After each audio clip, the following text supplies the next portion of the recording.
Bismillahirrahmanirrahim. Assalamualaikum warahmatullahi wabarakatuh. Subhanallah walhamdulillah wala ilaha illallah Allahu akbar wala haula wala quwata illa billahil aliyul azim. Allahumma shalli ala Muhammad wa ala alihi wa sahbihi wa barik wa sallim ajmain.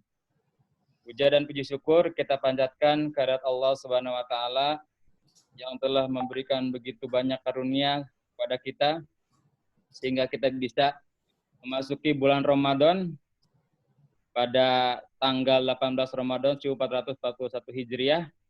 Mudah-mudahan bagi yang muslim yang hadir di sini senantiasa Allah berikan kekuatan, Allah berikan kebaikan dan pahala yang sempurna di bulan Ramadan ini. Amin ya Allah ya rabbal alamin.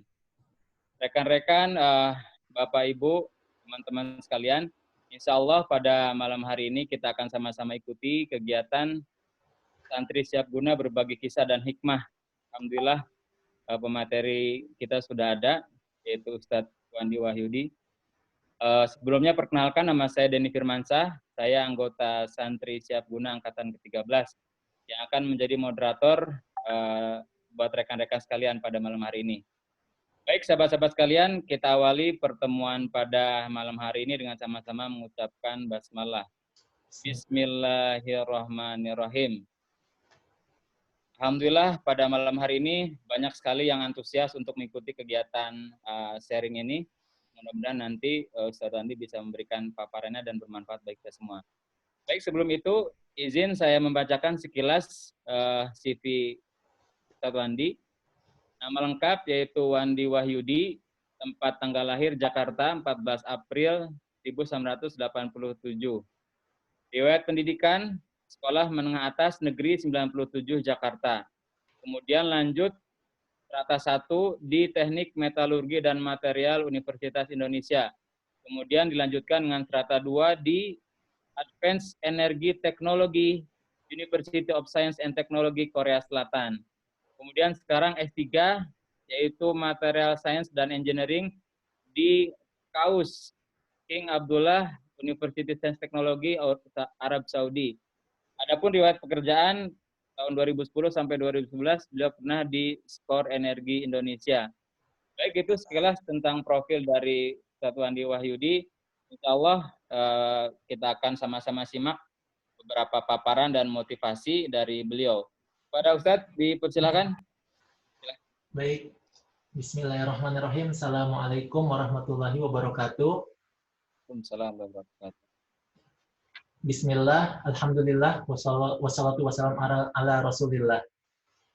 Ya, kalau di Arab Saudi, pembukaannya sangat singkat. Kita biasanya cuma Bismillah, alhamdulillah, wassalatu wassalam ala rasulillah. Dan alhamdulillah, kita diberikan kesempatan oleh Allah Subhanahu wa Ta'ala untuk berkumpul dan tetap bertatap muka walaupun jaraknya jauh ya. Kita berada di tempat yang berbeda-beda, tapi alhamdulillah kita bisa berkumpul dan bertatap muka, dan mudah-mudahan kita bisa mendapatkan manfaat dari kegiatan pada malam hari ini.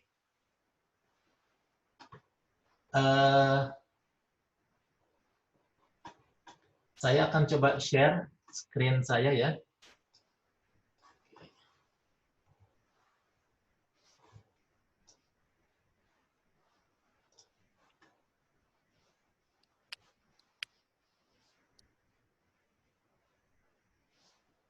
Gimana? Terlihat, Kang? Siap, jelas terlihat. Ya, jelas. Ya. Baik, teman-teman semuanya, saya yakin mayoritas teman-teman yang ikut acara ini adalah orang yang ingin melanjutkan studi ke jenjang pendidikan yang lebih tinggi ya, kurang lebih begitu, karena memang kegiatan ini temanya seperti itu. Jadi saya insya Allah akan menceritakan gimana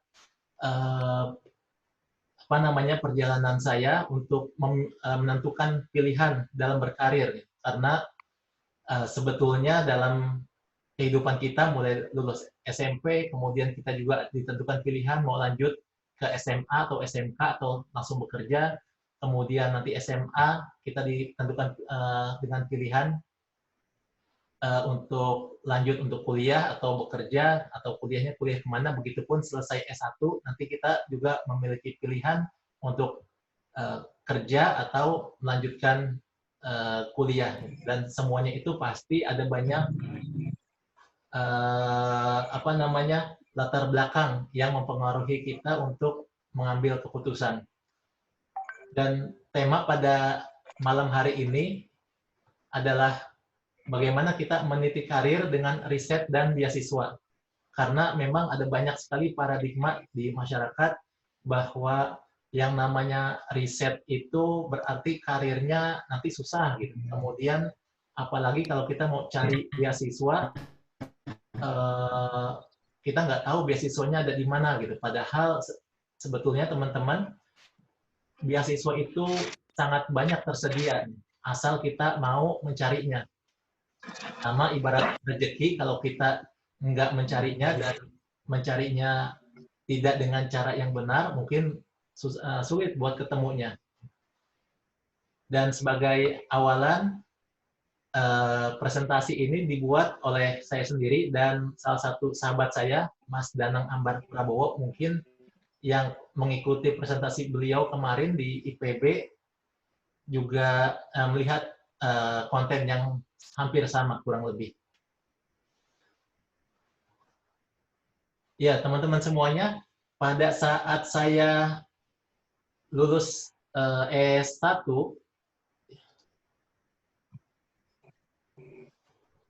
pada saat saya lulus S1, saya dihadapkan pada pilihan lanjut bekerja ya, ke dunia kerja, berkarir di dunia kerja, atau lanjut S2 dengan beasiswa gitu. Pada saat itu saya memang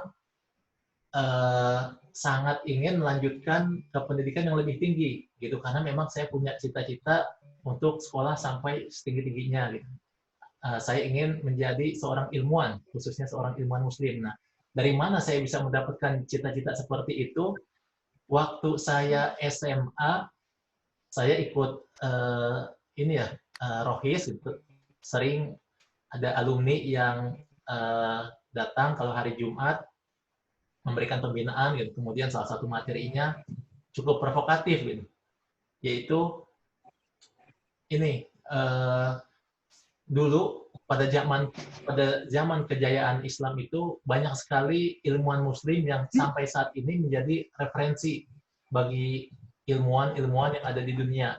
Katakanlah Ibnu Sina, kemudian Al-Kindi, kemudian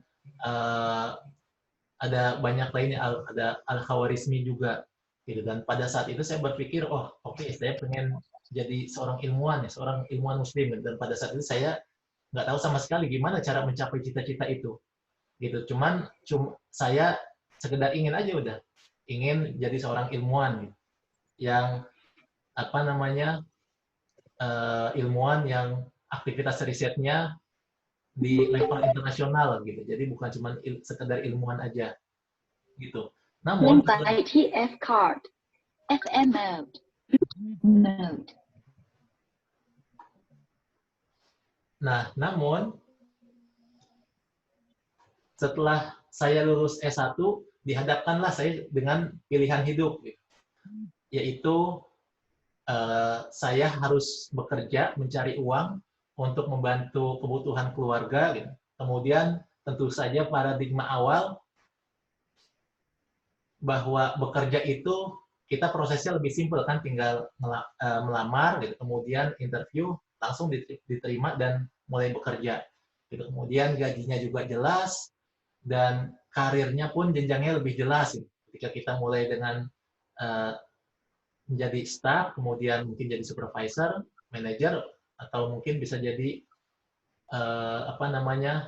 posisi yang lebih tinggi, gitu. Tapi di nurani saya ini bukanlah cita-cita saya gitu, dan saya seringkali mendengar cerita banyak persaingan tidak sehat kalau di dunia profesional, gitu. Bahkan sesama teman bisa saling menjatuhkan. Gitu. Nah, sedangkan kalau saya melanjutkan S2, pertama nggak ada modal gitu. Kemudian ini yang sering kali membuat orang jatuh atau mundur untuk melamar beasiswa adalah ribet menyiapkan dokumen, apalagi nggak ada kepastian bahwa kita akan diterima atau enggak. Dan lebih beratnya lagi, biaya ikut tes bahasa Inggris yang mahal. Contohnya kalau kita ikut tes TOEFL atau IELTS itu sekitar 2 juta. Padahal kalau kita bekerja, gaji S1 itu mungkin antara 2 sampai 3 juta. Artinya kalau kita ikut tes bahasa Inggris yang senilai 2 juta, merupakan modal yang lumayan besar yang harus kita keluarkan. Dan ketika kita ikut tes bahasa Inggris pun belum ada kepastian bahwa kita akan mendapatkan skor yang tinggi. Ini adalah 3 hal yang sangat memberatkan bagi banyak orang ketika ingin mendaftar beasiswa. Kemudian alasan lainnya adalah belum ada informasi beasiswa. Waktu itu sekitar tahun 2010 masih lumayan sulit mencari informasi beasiswa. Orang taunya kita pelajar yang mendapatkan beasiswa untuk kuliah di luar negeri biasanya atas rekomendasi dari lembaga seperti misalnya dari Dikti atau dari LIPI, dari tempat kita bekerja misalnya. Dan itu harus ngantri biasanya gitu. Tapi setelah saya cari-cari informasi, kebetulan teman saya waktu kuliah di UI ada yang sudah kuliah di luar negeri dengan beasiswa di Korea. Saya tanya-tanya teman saya, dan ternyata proses seleksi dan mendaftar beasiswa itu sama dengan kita melamar pekerjaan. Jadi sebetulnya tinggal kirim email ke calon profesor kita, gitu. Kemudian ternyata juga untuk negara seperti Korea dan Jepang, mereka menerima tes bahasa Inggris yang murah, yaitu TOEIC. Mungkin teman-teman pernah dengar ya. Itu saya ambillah TOEIC. Tes TOEIC itu harganya waktu itu 450.000, jauh lebih murah daripada tes TOEFL. Dan dengan sertifikat jadi 500.000 rupiah. Gitu. Kemudian, tapi ada hal lain yang memberatkan saya. Gitu. Apakah beasiswanya cukup untuk kehidupan saya di sana, gitu, di luar negeri, dan juga untuk membantu keluarga. Dan ini menjadi pertimbangan. Akhirnya saya cari-cari informasi. Ternyata banyak beasiswa yang nominalnya lumayan besar, yang lebih dari cukup untuk kehidupan kita selama kuliah. Bahkan banyak juga yang bisa berumah tangga selama kuliah, plus juga bisa mengirimkan uang buat orang tua. Gitu. Kemudian ini realitanya ya. Gitu. Kemudian ternyata ketika kita lanjut kuliah, khususnya yang di luar negeri, kita mendapatkan peluang untuk memiliki skill yang khusus dibandingkan dengan teman-teman kita yang ada di Indonesia. Kemudian kita memiliki network yang lebih luas. Contohnya, saya waktu S2 di Korea, mungkin teman-teman yang berminat untuk kuliah di Korea, salah satu universitas yang saya rekomendasikan adalah ust.ac.kr. Nah, UST ini sebetulnya universitas yang dibuat oleh pemerintah Korea untuk merekrut tenaga peneliti sebetulnya. Jadi banyak lembaga peneliti di lembaga penelitian di Korea yang membutuhkan tenaga peneliti. Di Indonesia kurang lebih kayak LIPI, Batan dan sebagainya, mereka kekurangan tenaga peneliti. Gitu. Dan pemerintah Korea membuat universitas, nanti mahasiswanya langsung melakukan riset di riset institut, di lembaga penelitian. Dan ini sangat menguntungkan bagi kita karena beban kuliahnya relatif lebih kecil. Mungkin kita kuliahnya cuma 30 atau 20%. Sisanya kita lebih banyak menghabiskan waktu di lab. Kenapa menguntungkan buat kita? Karena kita bisa fokus di riset, kemudian bisa membuat publikasi lebih cepat jadinya, teman-teman. Gitu. Dan kelebihan lainnya ternyata beasiswa di UST ini adalah beasiswa yang paling besar setahu saya di Korea. Gitu. Sebagai contoh, waktu saya S2, total kita menerima gaji sekitar 12 juta rupiah per bulan. Sedangkan rata-rata universitas lain di Korea itu untuk S2 ya sekitar 5 juta rupiah atau 500.000 won. Jadi beasiswanya sangat besar.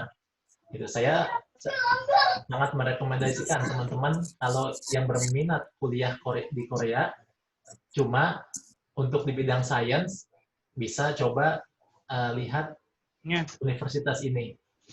Gitu. Kemudian ternyata ketika kita berada di luar negeri, saya yang sebelumnya lumayan aktif di yayasan, kemudian membina adik-adik di sekitar rumah, gitu, merasa kehilangan juga.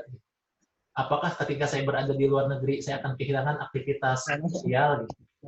Ternyata banyak sekali yang membutuhkan kontribusi kita ketika kita di luar negeri. Contohnya waktu di Korea, teman-teman TKI itu jumlahnya puluhan ribu, yang mereka background-nya mungkin lulusan SMP atau SMA. Jadi kita sebetulnya bisa memberikan pelatihan kepada mereka. Gitu. Jadi sebetulnya kita bisa memberikan kontribusi lebih besar juga untuk masyarakat Indonesia yang ada di sekitar tempat kita tinggal. Gitu. Kemudian karir kita pun setelah saya terjun ke dunia riset jadi S2, karir kita mulai terlihat. Ya. Ada teman yang memutuskan setelah S2 mereka ke dunia kerja, ada juga, bisa juga. Bahkan sebetulnya kalau kita punya modal S2, kemudian kita terjun ke dunia kerja, kita bisa dapat kerja yang lebih enak. Entah kita mau kerja lanjut di luar negeri atau pulang ke Indonesia. Atau seperti saya, lanjut S3. Saya memilih S3 di KAUS, nanti akan saya jelaskan alasannya kenapa. Gitu. Kemudian setelah S3, kita sebetulnya mendapatkan pilihan juga, bisa ke industri, atau kita juga bisa lanjut jadi peneliti. Kemudian ketika kita ada di industri atau di peneliti, kita juga punya banyak pilihan. Kita bisa cross lagi, kita bisa balik ke akademik, atau dari peneliti bisa nyebrang ke industri, nanti setelah di industri bisa balik lagi. Jadi sebetulnya teman-teman, bagi teman-teman yang galau istilahnya ya, mau kemana setelah S1 gitu, antara S2 atau misalnya lanjut kerja, kalau misalnya hambatan utamanya adalah masalah harus bekerja mencari uang gitu, sebetulnya kita lanjut S2 pun tetap bisa menjadi solusi untuk mendapatkan gaji yang lumayan besar gitu. Kemudian kalau kita mau lanjut bekerja setelah S2 pun bisa gitu. Jadi silakan teman-teman pertimbangkan setelah S1 mau langsung bekerja atau lanjut S2, silakan teman-teman pilih. Gitu. Cuma memang nanti teman-teman bisa pertimbangkan lagi apa plus minusnya gitu. Mungkin setiap orang punya pertimbangan yang berbeda.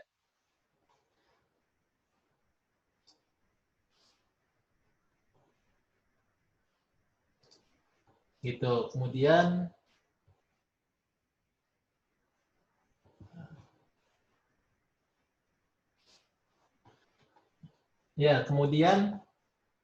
sekarang saya sedang melanjutkan pendidikan S3 di Arab Saudi, khususnya di King Abdullah University of Science and Technology. Ini adalah sebaran mahasiswa Indonesia yang ada di Arab Saudi, data per Maret 2020. Sekarang sebagian besar teman-teman mahasiswa yang di Arab Saudi sedang pulang ke Indonesia, gitu, karena akibat lockdown di Arab Saudi, mahasiswa diberikan pilihan mau tetap stay di Arab Saudi atau tinggal atau pulang ke Indonesia. Itu bagi mereka yang ingin pulang akan diberikan tiket pesawat, disediakan tiket pesawat, gitu. Kemudian yang tetap tinggal juga tetap diperbolehkan, gitu. Dan di sini kalau teman-teman lihat, hampir di seluruh penjuru Arab Saudi ada mahasiswa Indonesia. Contohnya di KAUS ya, ada 15 mahasiswa. Kemudian di Taif juga ada untuk Provinsi Mekah. Kemudian di Jeddah ada King Abdul Aziz University. Kemudian di Riyadh ada KSU. gitu. Kemudian juga ada ke FGD. Mungkin teman-teman bisa lihat di sini ya. Yang ingin saya sampaikan di sini adalah teman-teman yang ingin mendaftar beasiswa di Arab Saudi sebaiknya mengontak persatuan pelajar atau mahasiswa di universitas tersebut. Bagi yang masih bingung, bisa join ke grup Facebook ini. Mungkin teman-teman sudah ada yang pernah join grup Facebook Mahasiswa Indonesia PSA. Ini grup Facebook yang terbuka, siapa saja bisa bergabung, kemudian bisa tanya-tanya. Nanti di sini ada banyak sekali mahasiswa dari berbagai universitas. Kenapa saya sarankan untuk langsung tanya ke setiap universitas? Teman-teman bertanya kepada mahasiswa yang kuliah di universitas terkait, karena persyaratan untuk masuk untuk mendaftar beasiswa itu beda-beda. Contohnya misalnya kalau di universitas pemerintah lainnya, program beasiswa itu daftarnya langsung ke universitas. Atau ada website khusus. Sedangkan kalau di KAUS, di tempat saya sekarang, kita mendaftar beasiswa, pertama kita mengontak profesor dulu, calon profesornya yang kira-kira kita minati. Gitu. Kemudian nanti baru kita mendaftar lewat website di halaman pendaftaran di website universitas. Itu kemudian teman-teman juga bisa follow fanpage di Facebook PPMI Arab Saudi. Itu kemudian kalau teman-teman ingin mendapatkan informasi seputar KAUS, bisa menghubungi kami di channel ini lewat Facebook atau lewat Instagram. Kita juga ada website. Nah, seringkali mungkin ini ya informasi buat teman-teman gitu. Sebisa mungkin teman-teman baca dulu informasi yang telah disediakan. Contohnya misalnya ketika kita punya website, baca dulu cari informasinya di website.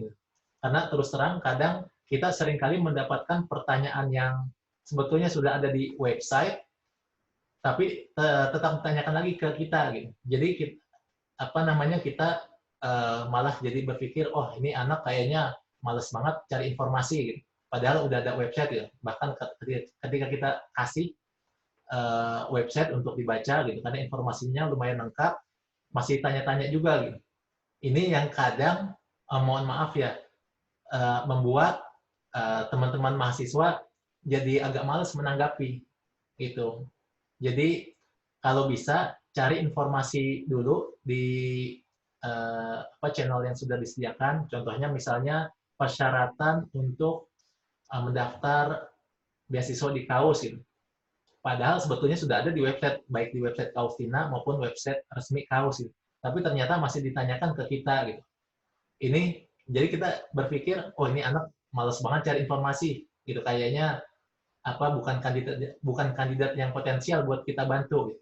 Terus terang kita senang bantu teman-teman dari Indonesia yang ingin mendaftar beasiswa gitu. Tapi kita juga punya perspektif pribadi, oh ini yang nanya ini potensial atau enggak buat kita bantu gitu. Karena yang bertanya ke kita juga lumayan banyak gitu. Kadang sampai menghabiskan waktu lumayan banyak gitu. Dan karena sudah banyak pertanyaan yang ditanyakan kepada kita, akhirnya kita buat website. Dan kalau pertanyaan-pertanyaan seputar yang umum, ya langsung aja cari di website gitu. Bahkan ada yang tanya juga kalau misalnya persyaratan TOEFL-nya IBT 79 gitu. Ada yang tanya, kalau cuman 70 bisa nggak gitu? Padahal kan udah jelas gitu, persyaratan minimal 79 gitu. Jadi teman-teman mohon maaf gitu, Mbak. Kalau ingin bertanya, mohon bertanya yang nggak ada di channel informasi kita. Dan ini berlaku juga untuk menyampaikan pertanyaan ke teman-teman yang ada di universitas lain. Itu baik di Arab Saudi, di Korea atau di negara lainnya gitu. Karena kita menghadapi persoalan yang sama sebetulnya dan ini seringkali jadi diskusi bagi teman-teman mahasiswa juga gitu. Kok ini ada calon pendaftar beasiswa nanyanya kayak gini ya gitu.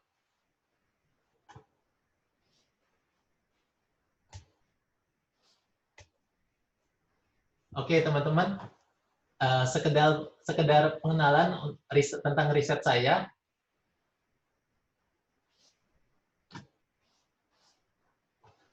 Saya riset di bidang baterai. Nah, sebelumnya waktu saya S1 topik skripsi saya tentang pengecoran. Kemudian saya S2 di bidang fuel cell. Kemudian S3 di bidang baterai. Ini adalah bidang yang nggak begitu dekat gitu. Butuh usaha lumayan besar juga untuk belajar, untuk bisa mengejar informasi gitu karena kita memulai sesuatu yang baru. Dan ini merupakan hal yang biasa, teman-teman. Jadi kalau teman-teman mau terjun ke dunia riset, mungkin sama dengan di dunia kerja. Gitu. Kadang kita pertama kali ditempatkan di divisi A, gitu. Kemudian nanti setelah 2 tahun kita akan dipindahkan ke divisi B, gitu. Kemudian pindah lagi. Di bidang riset juga begitu, teman-teman. Jadi kadang kita harus bisa fleksibel, kita pindah-pindah bidang riset, dan itu sebetulnya bukan sesuatu yang berat gitu, asal kita mau belajar. Sama lah kurang lebih ketika kita bekerja di dunia profesional juga, kalau kita mau belajar, insya Allah semuanya itu bisa kita lakukan. Gitu. Dan apalagi kita ada pembimbing gitu, ada orang yang akan membimbing kita mulai dari nol. Gitu. Nah, yang menarik ya dari riset saya di bidang baterai, sekarang kan memang sedang hot banget ya riset untuk mobil listrik ya. Gitu. Dan teknologi yang saat ini kita gunakan adalah teknologi lithium ion. Lithium ion ini termasuk yang kita pakai buat elektronik, misalnya buat HP, tablet, dan sebagainya. Gitu. Kemudian kita ingin membuat teknologi baterai yang lebih bagus lagi. Kenapa? Karena kemampuan teknologi baterai yang ada sekarang ini sangat terbatas.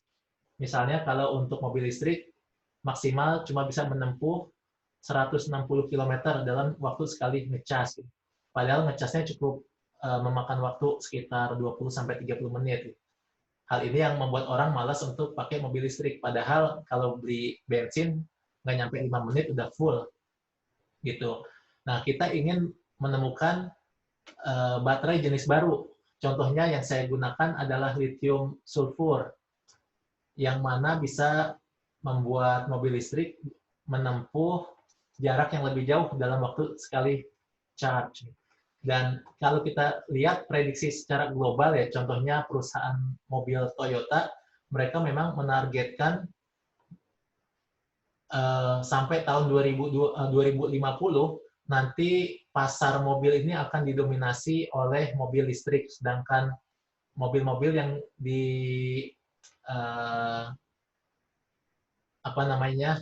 mobil-mobil yang menggunakan mesin pembakaran yang jadi dominan saat ini akan direduksi, bahkan sangat minim gitu targetnya ketika tahun 2050. Cuman, nah ini penting juga buat teman-teman pengguna baterai, baik baterai untuk HP atau elektronik lainnya. Yang menjadi kendala di teknologi baterai sekarang itu adalah ada reaksi sampingan. Ada reaksi sampingan, reaksi elektrokimia. Mungkin teman-teman pernah melihat baterai HP kalian menggelembung. Ya. Gitu, ini akibat reaksi sampingan dari baterai yang kita gunakan. Gitu. Nah, kemudian bisa juga kadang waktu kita beli HP baru, kita ngecas HP kita bisa 1 kali untuk 2 hari. Gitu. Jadi 2 hari sekali kita ngecas HP kita. Tapi setelah 1 tahun, katakanlah misalnya ternyata kita harus ngecas HP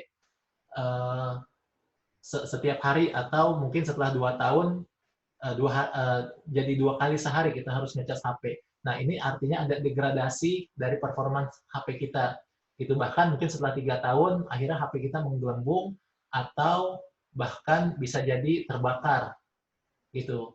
Nah, yang jadi kendala kita, bagi teman-teman yang minat riset di bidang baterai, ketika sebuah baterai itu terbakar, yang jadi tantangannya bukanlah sekedar api yang harus kita padamkan, tapi ternyata asapnya itu pun mengeluarkan gas yang beracun. Gitu. Ini yang menjadi tantangan kenapa mobil listrik sulit untuk diaplikasikan.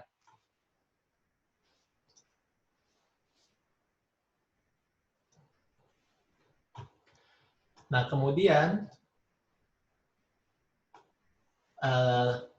kita masuk informasi seputar KAUS ya. KAUS ini singkatan dari King Abdullah University of Science and Technology, didirikan oleh Raja Abdullah. Nah, lokasinya berada di sebuah desa bernama Tual. Nah, di sini jaraknya kurang lebih 158 km ke Mekah, kemudian 329 km ke Madinah. Dan sebetulnya jarak yang lumayan jauh ini bisa ditempuh dengan waktu yang lumayan singkat, karena memang jarang banget ada macet nih. Macet paling di dalam kota aja. Jadi begitu kita keluar dari kampus, ini jalan tol, begitu masuk ke kota Mekah, sampai kota Mekah sini, baru ada pemukiman. Jadi macetnya pas di dalam kota Mekah atau di Madinah aja. Gitu. Kemudian KAUS ini dibangun di pesisir tengah Laut Merah.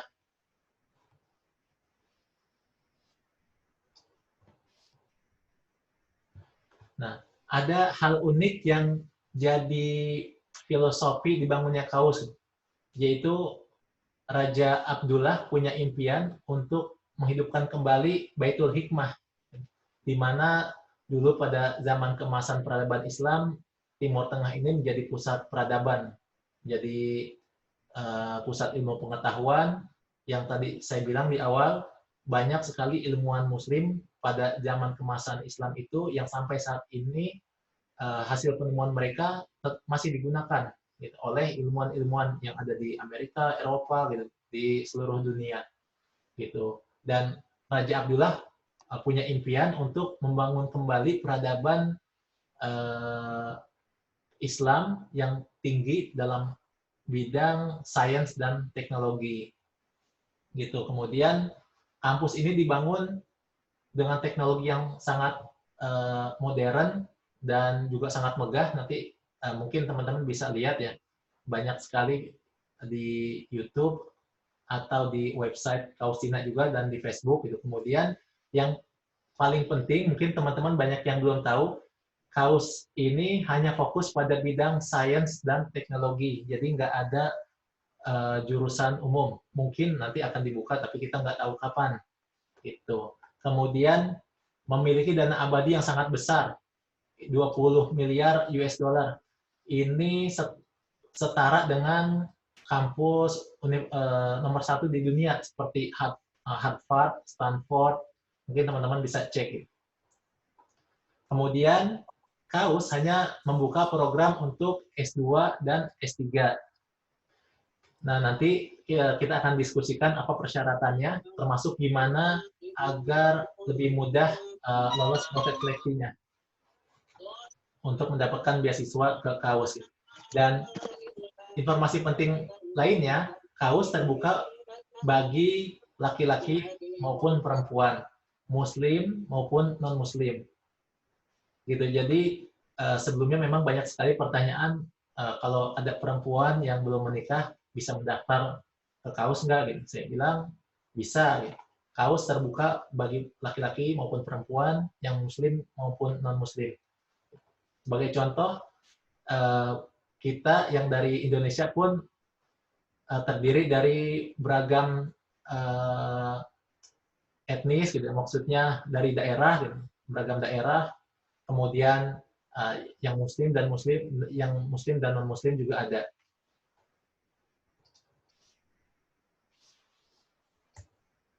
Gitu. Nah, ini adalah peta KAUS. Kalau teman-teman lihat di sini,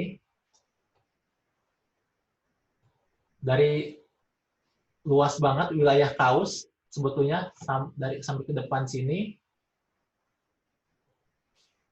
yang jadi tempat kita belajar, kampus, cuman ini aja nih. Sebagian kecil banget. Teman-teman bisa lihat ya. Jadi kampus ini cuma segini. Sisanya masih di dalam wilayah Kaus, di dalam kompleks Kaus. Ini semuanya untuk pemukiman residensial. Gitu. Jadi Kaus menyediakan lahan yang sangat luas untuk residensial. Isinya apa? Nanti teman-teman akan saya informasikan. Gitu. Totalnya mahasiswa yang ada di Kaus baru 1.100. Targetnya kemarin Presiden Kaus mengatakan bahwa target mereka ingin meningkatkan jumlah mahasiswa Kaus itu sampai 2.000.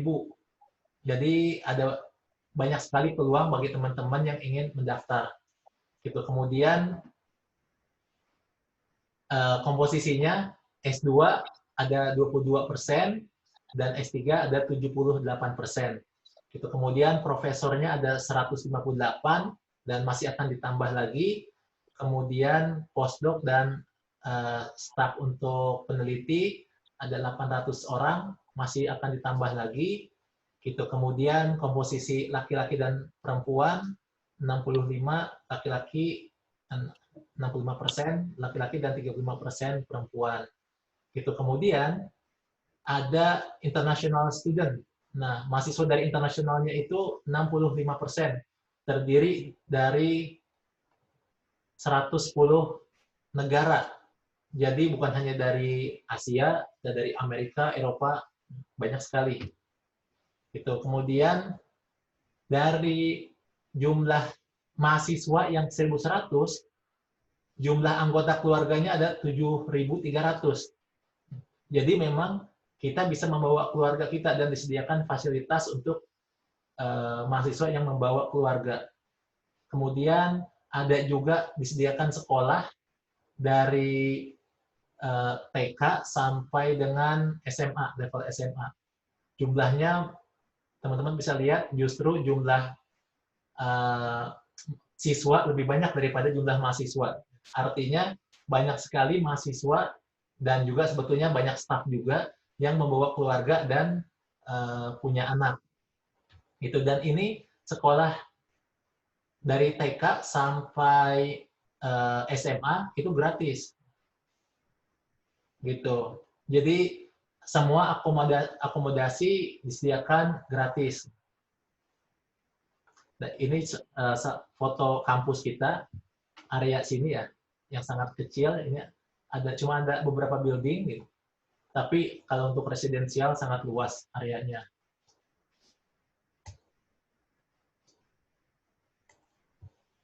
Nah, kenapa kita pilih kuliah di Kaus? Selain alasan tadi yang telah saya sebutkan ya, dengan funding yang sangat besar, karena biasanya universitas itu keteteran mencari dana untuk riset. Contohnya kayak di Indonesia, kita nggak bisa menuntut riset yang besar, gitu, karena memang dana risetnya juga sangat terbatas. Gitu. Tapi kalau di Kaus, kita memiliki dana riset yang bisa dibilang sangat tidak terbatas. Kita bisa ngerjain apapun. Gitu. Kemudian, kalau kita kuliah di Amerika atau di Eropa atau di Korea, Jepang, rata-rata topik riset kita itu sangat tergantung dengan sponsor pemberi dana, misalnya dari industri. Gitu. Sedangkan kalau dari Kaus, karena dana risetnya dari universitas, kita bisa melakukan riset dengan topik apa aja yang sesuai kita inginkan. Tentunya kita harus diskusi juga dengan profesor kita. Itu dari segi fleksibilitas. Itu kemudian secara kualitas profesor, ada 14 profesor yang highly cited. Ini adalah profesor-profesornya, 14 orang ya. Di antara yang tadi saya sebutkan jumlahnya 150-an, ini adalah 14 orang yang highly cited. Artinya profesor ini menjadi rujukan bagi para peneliti di dunia. Itu kenapa hal ini penting, teman-teman? Karena ketika kita gabung dengan profesor yang leading ya, yang memimpin di bidang riset tersebut, kita jadi lebih punya gambaran yang luas ya, terhadap bidang riset tersebut. Ini saya alami ketika saya waktu S2, itu karena waktu di Korea, saya S2 di sebuah riset institut, memang lab-nya cukup cukup established gitu. Sudah berdiri sejak tahun 70-an gitu. Dan aktivitas risetnya terus terang bagi saya kurang menantang gitu. Jadi kalau saya ibaratkan kita punya nampan, aktivitas riset kita cuma di pinggir-pinggir nampan aja gitu. Kita nggak tahu apa yang sedang dikerjakan oleh orang-orang yang leading di bidang itu gitu. Tapi ketika kita gabung dengan profesor yang memang leading di bidang tersebut, kita seolah-olah tuh kalau kita diibaratkan nampan, kita ada di tengah-tengahnya, sudah ada di ring satu, kita tahu, oh nanti arah riset di bidang baterai ini arahnya ke sini, gitu misalnya. Contohnya misalnya, sekarang kalau misalnya riset di bidang baterai, orang-orang sudah ke arah membuat mobil listrik, gitu. Itu mungkin sudah sangat familiar. Gitu. Ternyata peneliti juga sudah membuat planning, membuat baterai untuk suplai energi satelit atau pesawat ruang angkasa. Karena banyak peneliti di luar angkasa yang ingin meneliti lebih jauh lagi, gitu, jaraknya dari matahari. Karena sampai saat ini kan pesawat luar angkasa itu pasang sumber energinya dari matahari. Ketika antara matahari dengan Pluto, sebuah pesawat luar angkasa masih bisa menggunakan tenaga solar cell. Gitu. Tapi ketika sudah jauh dari Pluto, itu solar cell sudah mulai berkurang efisiensinya. Gitu. Energi harvestingnya sudah sangat berkurang. Artinya butuh teknologi baterai yang bisa menyimpan energi jauh lebih besar. Gitu. Kemudian ini ya teman-teman, salah satu keuntungan ketika kita bergabung dengan profesor yang leading di bidang riset tersebut. Kemudian kalau kita lihat juga citation per fakultinya, per profesornya, kalau kita bandingkan, KAUS citation-nya ini sebanding dengan universitas top di Korea, KAIS, kemudian dengan ETH Zurich di Swiss, kemudian Harvard dan Stanford. Ini mereka adalah universitas yang sudah lumayan tua umurnya ya, sudah lumayan established gitu. Tapi KAUS yang baru berusia 10 tahun ternyata bisa menyaingi universitas-universitas top di dunia ini. Ya, ini yang menjadi hal yang sangat menarik perhatian. Oleh karena itu, makanya tidak heran banyak orang dari Amerika, dari Eropa yang bekerja atau belajar di KAUS.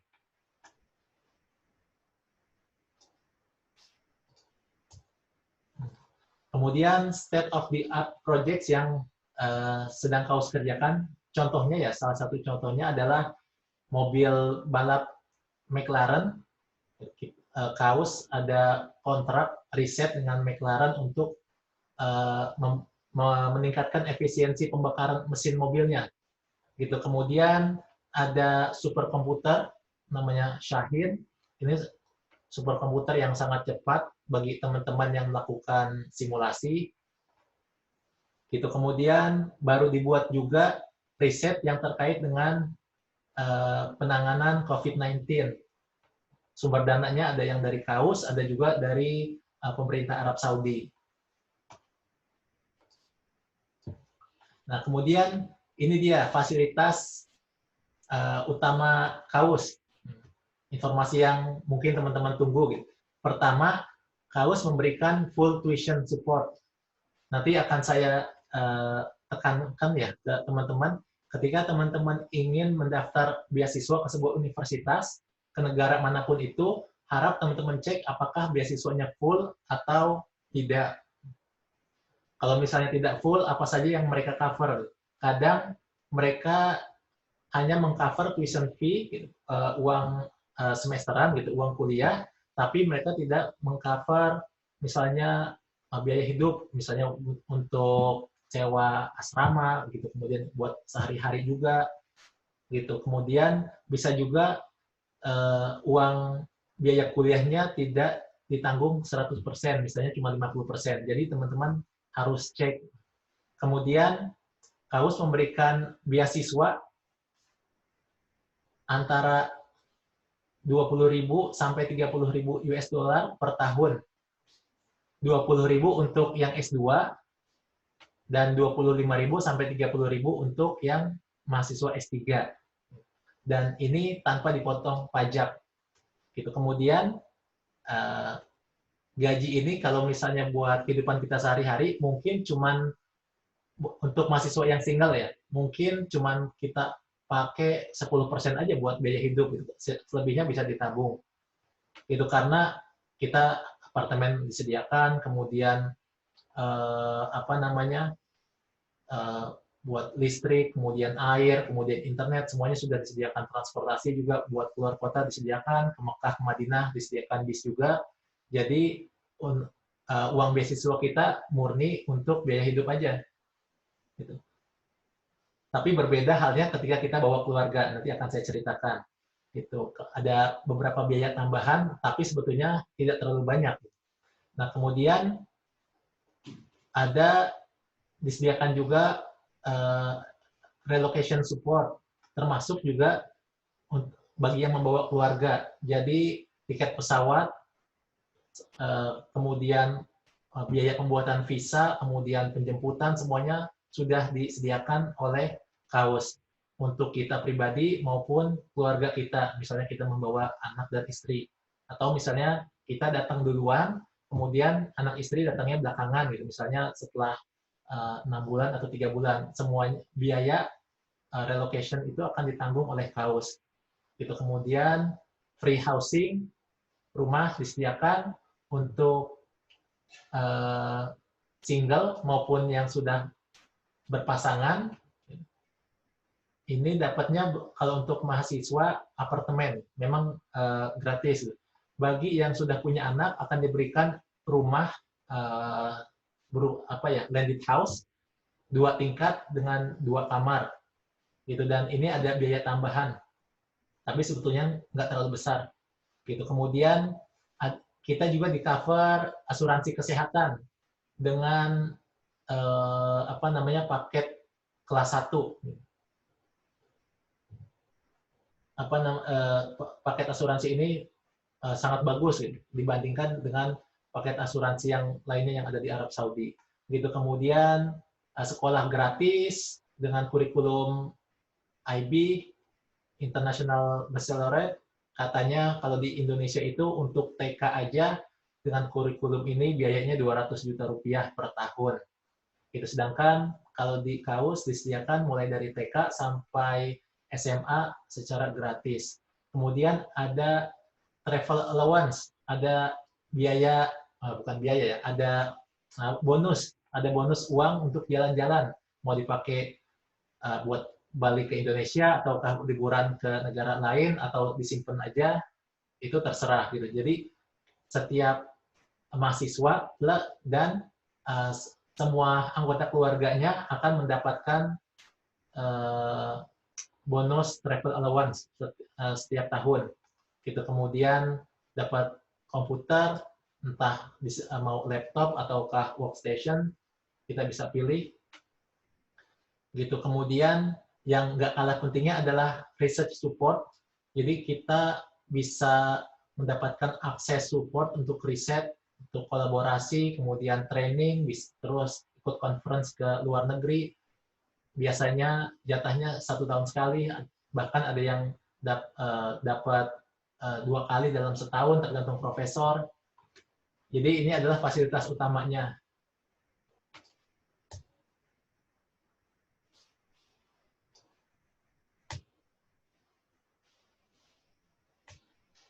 Nah, fasilitas penunjang. Mungkin banyak sekali teman-teman yang mengharapkan bisa haji, umroh. Kita ada bis dari kampus ke Mekah seminggu 2 kali setiap weekend. Weekend di sini hari Jumat dan Sabtu. Itu kemudian ke Madinah setiap 2 minggu sekali. Kemudian kita bisa haji setiap 5 tahun sekali.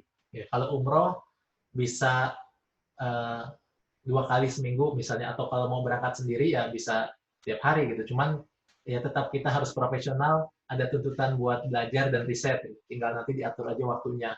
Gitu. Kita juga bisa mengundang keluarga kita, keluarga yang ada di KK, di kartu keluarga, yaitu orang tua, kemudian adik, kakak, beserta keluarga mereka bisa kita undang. Jadi mereka bisa melakukan umroh dan bisa tinggal lebih lama. Gitu. Dan bisa menggunakan fasilitas yang disediakan KAUS, termasuk bis, tadi ya ke Mekah, ke Madinah, ke luar kota, dan ada fasilitas gym, kolam renang, golf, kemudian rumah sakit. Nah, ini salah satu contoh rumah yang disediakan KAUS. Nah, tapi ini tipe rumah untuk staf ya, ada garasi tertutup. Jadi jenis rumahnya bermacam-macam, bagian single disediakan apartemen, kemudian keluarga yang punya anak disediakan rented house, untuk mahasiswa sedikit lebih kecil dari ini ukurannya. Dan untuk staf dengan anak misalnya 3 dapat rumah ukuran seperti ini. Untuk mahasiswa juga sebetulnya bisa dapat ukuran seperti ini, cuman ada biaya tambahan. Gitu. Tapi biaya tambahannya juga sebetulnya nggak terlalu besar. Gitu. Kemudian tentu saja ada masjid. Nah, ada jurusan apa aja yang ada di KAUS? Ada fakultas atau divisi Biological and Environmental Science and Engineering. Ini jurusannya ada Bioscience dan Bioengineering yang baru dibuka. 2 jurusan ini baru dibuka. Bagi teman-teman yang minat, peluang diterimanya kemungkinan lumayan besar. Gitu, karena memang baru dibuka jurusannya. Ada jurusan Environmental Science and Engineering, ada Marine Science, ada Land Science. Kemudian untuk fakultas Computer, Electrical, and Mathematical Science and Engineering, ada Applied Math and Computer Science, gitu. Kemudian Electrical Engineering, ada Statistik. Nah, saya bagian dari Fakultas PSI, Physical Science and Engineering. Ada jurusannya, ada Chemical Science and Engineering, ada Earth Science and Engineering, ada Petroleum Engineering, Material Science, ada Mechanical Engineering. Dan teman-teman bagi yang berminat untuk mendaftar bisa langsung mengecek website dari setiap jurusan ini. Kalau teman-teman nggak tahu ada jurusan apa aja, ngecek aja fakultasnya, psi.kaus.edu.sa atau cmc.kaus.edu.sa atau bc.kaus.edu.sa. Nanti dari website tersebut akan di link profesor-profesornya. Jadi teman-teman tinggal lihat profil profesornya, ketika ada yang cocok, tinggal langsung kirim email. Nah, bagaimana cara kirim emailnya? Nanti akan saya singgung sedikit. Kalau ingin lebih banyak lagi tahunya, bisa melihat website kita, karena setiap teman-teman di sini yang mendaftar ternyata punya pengalaman yang berbeda-beda. Gitu. Tapi bagi teman-teman ya, yang ingin mendaftar ke KAUS, tahap yang paling awal adalah mencari calon profesor yang ingin kita apply. Yaitu paling gampang cek di website divisi masing-masing. Gitu. Kemudian fasilitas riset. Nah, ini salah satu hal yang sangat menarik. Kenapa banyak sekali orang dari Amerika, Eropa, atau Asia, gitu, bahkan dari Singapura juga, Korea, Jepang, mereka ingin belajar di KAUS, gitu. Karena memang riset centernya itu sangat maju ya. Alat-alat risetnya juga sangat bagus. Gitu. Bahkan ada alat riset yang di dunia ini cuma ada 2. Satu ada di Amerika dan satu lagi ada di KAUS. Gitu. Itu saking majunya teknologi untuk riset kita. Gitu. Kemudian benefit yang kedua, mahasiswa atau siapapun ya, peneliti punya akses setiap saat untuk menggunakan alat riset yang disediakan oleh KAUS. Jadi kita punya akses, tinggal ambil training, cara pakainya gimana, kemudian kapan kita butuh pakai alat itu, tinggal kita pakai. Hal ini sangat berbeda dengan kuliah di Amerika, Eropa, atau Korea waktu saya ya di Jepang dan negara lainnya. Nah, apa yang terjadi kalau di negara lain, kita tidak punya akses untuk menggunakan langsung alat-alat riset. Jadi ada engineer yang akan menguji sampel kita. Kita tinggal kasih aja sampel kita. Kekurangannya, pertama ini memakan waktu yang cukup lama, harus ngantri. Mungkin kurang lebih sama seperti di Indonesia.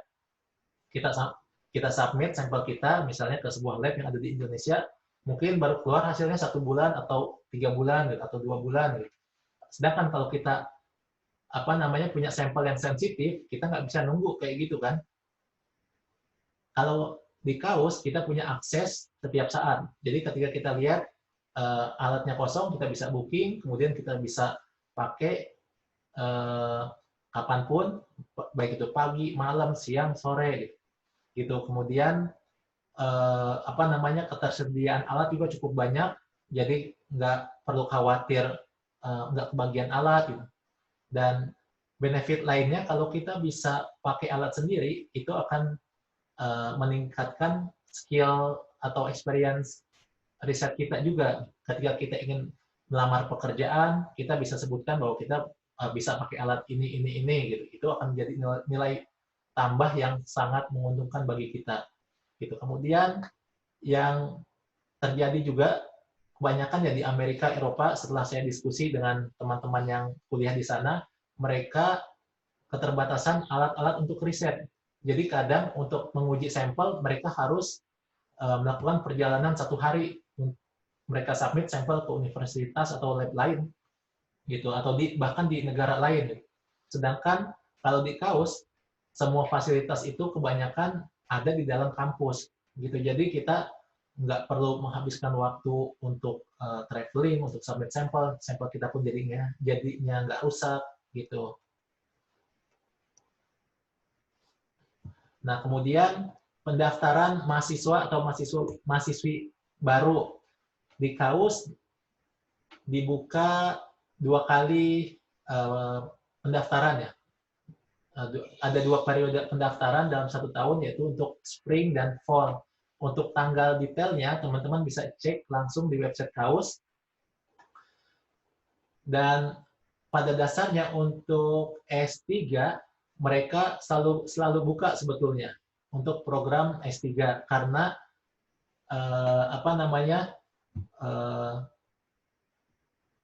kapanpun ya, hampir di setiap semester itu selalu ada penerimaan gitu.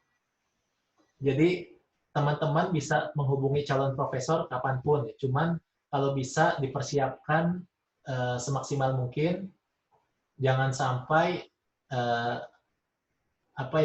kita tidak maksimal. Jadi sebetulnya ketika kita mau mengirim email ke calon profesor, sama seperti kita mau melamar pekerjaan. Kalau kita melamar kerja dengan email yang seadanya, bahkan isinya juga nggak jelas gitu, kemudian kontennya juga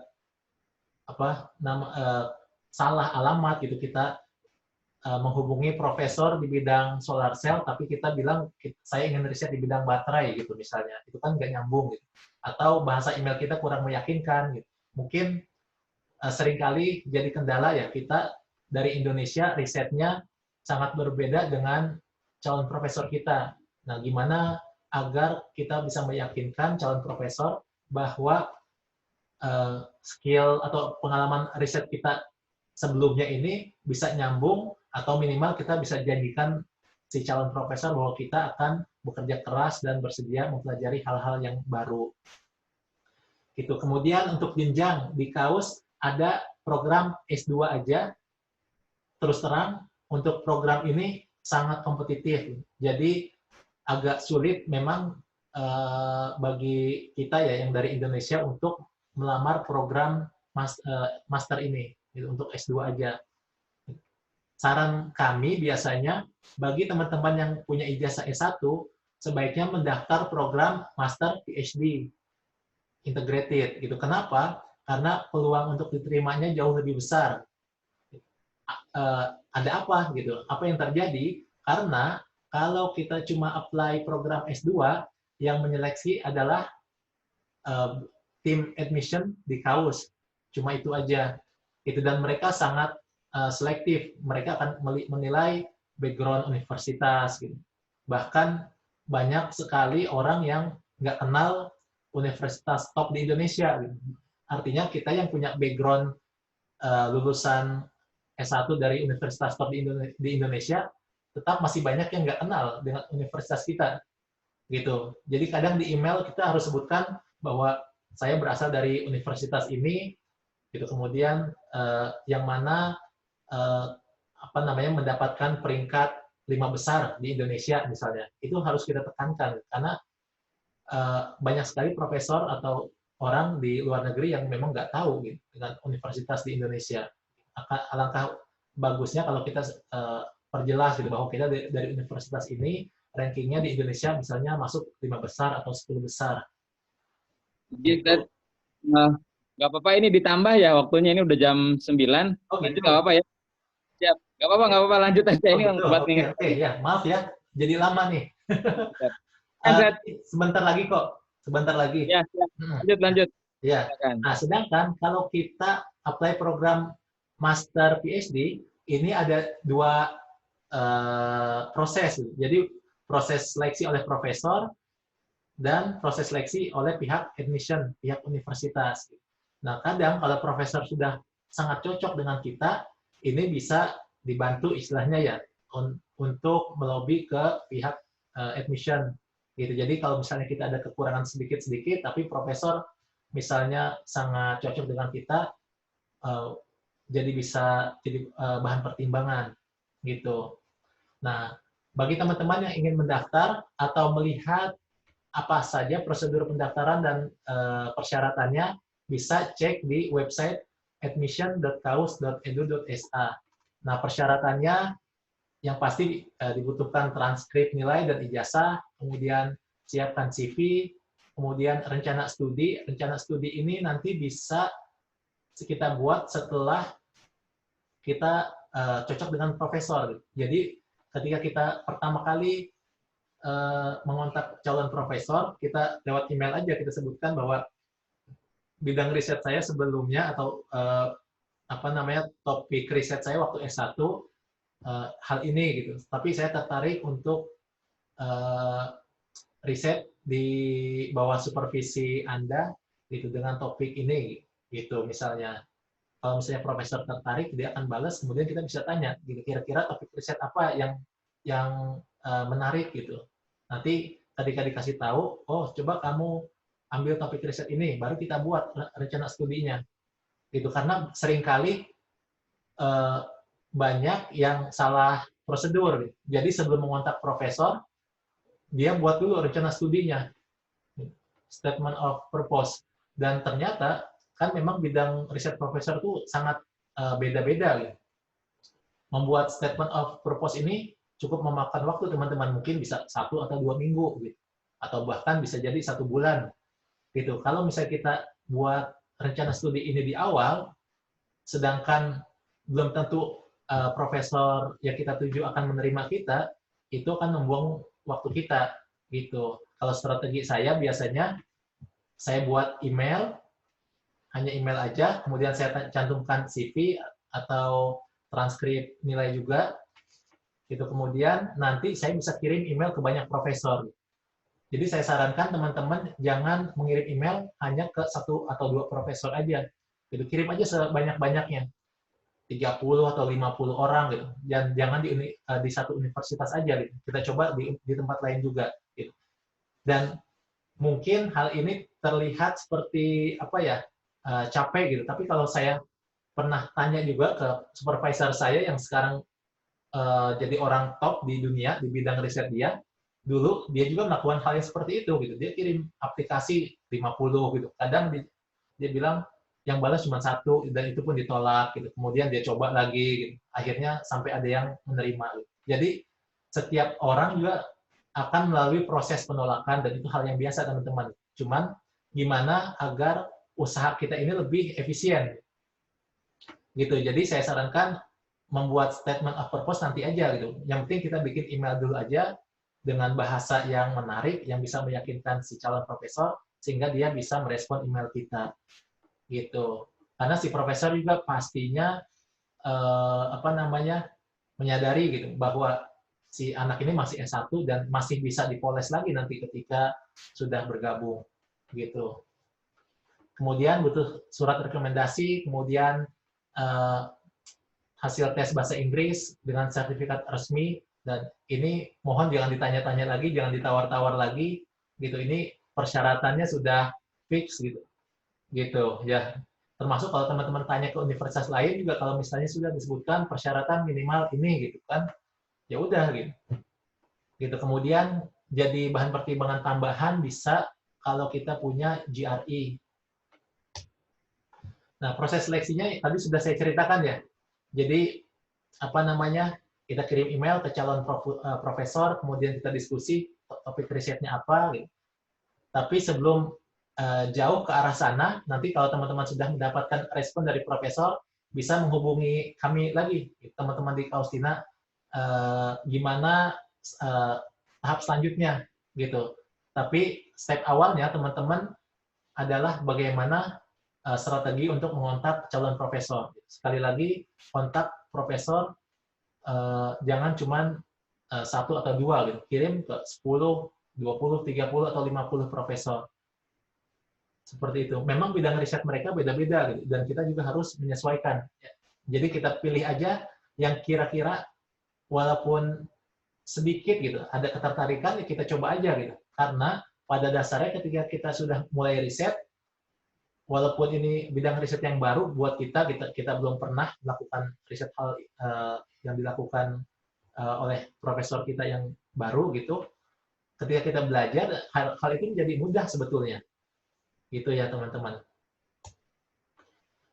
Nah, menjadi syarat keberhasilan ketika kita melamar beasiswa di manapun ya, di negara manapun, pertama yang seringkali jadi kendala kita adalah kita nggak punya informasinya, tapi kita punya kualifikasi. Misalnya kita udah lulus S1 dari universitas bagus di Indonesia, atau kita punya IPK tinggi gitu waktu lulus S1, tapi kita nggak tahu gimana cari informasinya. Ini sangat penting teman-teman, gitu, karena memang mungkin bagi teman-teman yang ada di daerah gitu, mungkin sulit mendapatkan informasi gitu. Dan alhamdulillahnya sekarang kan sudah banyak grup Facebook gitu. Kemudian ada juga organisasi yang menyebarkan informasi beasiswa. Dan kita sebaiknya memang mencari informasi langsung spesifik gitu. Misalnya kita ingin ke negara mana gitu. Kita sesuaikan juga dengan kualifikasi kita. Misalnya kemampuan bahasa Inggris kita pas-pasan gitu. Ini seringkali menjadi kendala kita yang dari Indonesia, karena memang jarang sekali menggunakan bahasa Inggris untuk komunikasi gitu. Kita bisa pilih negara-negara yang tidak menggunakan bahasa Inggris, misalnya Korea, Jepang, gitu. Kemudian mungkin Brunei, gitu, atau Taiwan. Dan ini bukan berarti masa depan kita lebih sulit, enggak. Justru yang saya alami ya, bagi lulusan Korea, Jepang, Taiwan, Cina juga, gitu ya. Kalau kita ingin mendaftar program lanjutan buat S3, itu peluang diterimanya juga lebih besar gitu. Kenapa? Karena di negara-negara ini, Korea, Jepang, Taiwan, Cina, sangat mudah bagi kita untuk mendapatkan publikasi internasional gitu. Jadi sangat produktif. Karena untuk kita mendaftar program S3 sangat terbantu kalau kita punya publikasi penelitian. Gitu. Jadi teman-teman, kalau kita sudah bisa menggabungkan di antara kualifikasi kita, misalnya kita IPK-nya sekian, kemudian kemampuan bahasa Inggrisnya di sini, gitu. Kemudian pengalaman kita di sini, gitu. Kemudian kita cari informasi kira-kira universitas atau negara mana yang bisa menerima kita, baru itu namanya oke, gitu. Yang seringkali menjadi kendala antara kualifikasi dan informasi ini nggak ketemu, gitu. Dan seringkali jadi faktor kegagalan. Saya seringkali curhatin gitu ya dengan teman-teman yang dari Indonesia, kebanyakan nggak pede dengan bahasa gitu. Gitu. Jadi bagi teman-teman yang ingin berkuliah di luar negeri, sangat penting memiliki kemampuan bahasa gitu, karena bahasa ini adalah modal utama kita buat komunikasi gitu. Dan kalau kita punya range bahasa misalnya antara basic gitu, kemudian menengah atau advance, kita bisa sesuaikan yang tadi saya bilang, kualifikasi kita di mana gitu. Kemudian untuk tes bahasa Inggris, misalnya kita nggak pede dengan TOEFL atau IELTS, kita bisa cari negara yang menerima TOEIC, contohnya kayak Korea, Jepang, gitu. Nah, kemudian masalah utama lagi, teman-teman yang masih S1 ya, kirim aplikasi ke profesor seperti ngerjain tugas SKS waktu S1. Jadi dokumen ini di-scan, ijazah, kemudian transkrip, itu terbalik-balik. Saya pernah soalnya, profesor saya datang ke saya gitu, tanya, Wandi, kamu tahu universitas ini gitu? Oh iya, saya tahu, saya dulu punya banyak teman di sana gitu. Ini ada kandidat gitu, yang mau mendaftar gitu. Bisa nggak kamu ngobrol-ngobrol sama dia gitu kan?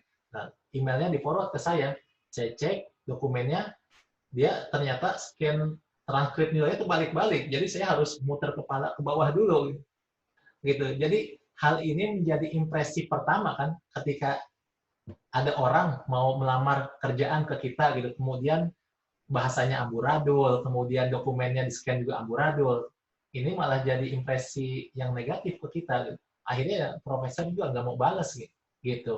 Jadi teman-teman siapkan, kalau mau kirim email, disusun dulu gitu. Kemudian kalau misalnya ada orang lain yang bisa jadi penilai gitu, untuk mengecek, lebih bagus lagi. Kemudian dokumen juga hati-hati, jangan sampai berantakan gitu. Kemudian pengalaman riset juga kadang menjadi pertimbangan gitu. Cuman sekali lagi, kualifikasi kita bisa kita sesuaikan dengan universitas tujuan, termasuk juga IPK bisa kita sesuaikan juga gitu. Kemudian usia ini seringkali jadi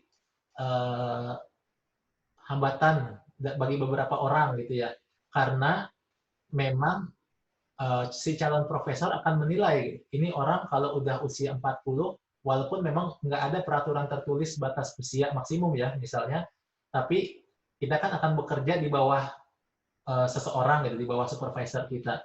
Nah, si calon supervisor kita ini atau profesor kita akan menilai ini orang dengan usia 40 kira-kira masih bisa kerja nggak di lab, atau masih bisa ngikutin materi kuliah nggak gitu. Jadi bagi teman-teman yang punya planning untuk lanjut kuliah, gitu, sedini mungkin lanjut kuliah. Gitu. Kalau misalnya nanti setelah kuliah mau bekerja ke industri, itu tetap masih bisa. Jadi setelah lanjut S2 mau ke industri bisa, atau mau lanjut ke akademik juga bisa. Gitu. Nanti S3 mau pindah ke industri atau lanjut ke akademik juga bisa. Gitu. Jadi sebetulnya fleksibel teman-teman. Gitu. Dan hal lain lagi ya, informasi lagi, itu bahwa kita kalau melamar beasiswa di luar negeri itu kan bersaing dengan negara lain, seperti calon mahasiswa dari India, Pakistan, dari Cina, gitu. Dan mereka rata-rata memang usianya masih muda-muda gitu. Memang kalau di Indonesia masih belum terlalu masif yang minat untuk lanjut kuliah, gitu. Kecuali bagi beberapa orang gitu, karena kebanyakan lanjut S2-nya nanti aja kalau misalnya udah punya pengalaman kerja sekian tahun gitu. Padahal kalau kita mau mencari beasiswa ini lumayan memberatkan gitu. Tapi memang ada beberapa bidang yang justru menjadi benefit gitu. Kayak misalnya kita S1 kemudian kerja di bidang pertambangan misalnya, atau di bidang perminyakan. Kemudian kita melanjut S2 atau S3, ini menjadi benefit pengalaman kerja kita gitu, karena kita tahu kondisi di lapangan misalnya. Dan khusus buat KAUS, kita dilakukan background screening oleh pihak KAUS. Jadi mereka setelah interview, biasanya sekitar 1 bulan atau 2 bulan, itu kita belum dapat kabar, gitu, karena mereka sedang melakukan background screening. Mereka akan ngecek, ini anak pernah ngapain aja nih di internet. Gitu. Ini buat bahan pertimbangan juga bagi teman-teman ya.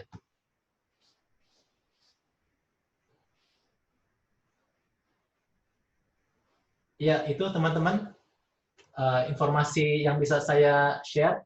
Barangkali ada pertanyaan, namun sebelum itu, teman-teman yang ingin melihat informasi lebih jauh ya bisa langsung mengunjungi website KAUS atau program studinya juga ada langsung atau divisi yang tadi saya sebutkan. Untuk melihat calon profesor, teman-teman bisa cek langsung di divisi masing-masing. Gitu. Kemudian informasi seputar pendaftaran, admissions.kaus.edu.sa, yang ingin mengontak kita, mahasiswa dan peneliti di KAUS ya, yang dari Indonesia, kita ada Facebook, fanpage, kayak orang Sunda nih, fanpage kaustina.org, kita juga ada Facebook account, ada Instagram, dan ada website. Gitu. Sekali lagi, baca dulu informasi yang ada di website, insya Allah lumayan lengkap, dan ada banyak sekali pengalaman kami waktu mendaftar beasiswa. Setiap orang punya pengalaman beda-beda, punya strategi beda-beda. Nanti teman-teman bisa baca dan bisa ikutin. Gitu. Mungkin itu Kang Denny. Baik, terima kasih nih Ustadz Wandi, luar biasa ini paket komplit detail nih kayaknya nih. Nggak ada yang bertanya lagi nih. Saya mudah-mudahan nih memberikan motivasi buat teman-teman, rekan-rekan sekalian bahwa peluang untuk melanjutkan sekolah khusus S2 dan S3 di KAUS ini boleh dibilang menggiurkan lah, luar biasa dengan berbagai macam fasilitasnya dan kesempatan untuk melakukan riset di tempat yang terbaik.